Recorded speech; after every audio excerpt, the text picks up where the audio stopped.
जून 1999 में हमारी हुकूमत के खात्मे तक पाकिस्तान के मजमूई कर्जे सिर्फ 3000 अरब रुपए थे। तसव्वुर कीजिए कि गुज़श्ता 14 बरस में ये कर्जे बढ़कर तकरीबन 14,500 अरब हो चुके हैं। 60 साल की तारीख में जो हमारा टोटल कर्जा था वो 6,000 अरब रुपया था।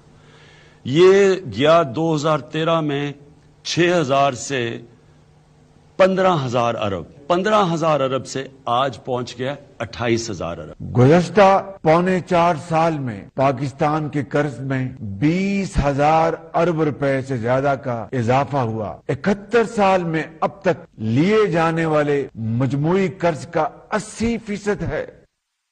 जब इस मुल्क के हालात ख़राब हुए, नून लीग की हुकूमत ने आके इस मुल्क की मैशत को संभाला दिया। सिर्फ नवाज शरीफ इस मुल्क की मैशत को ठीक कर सकता है। है उसको निकालने के लिए एक आदमी कुछ नहीं कर सकता।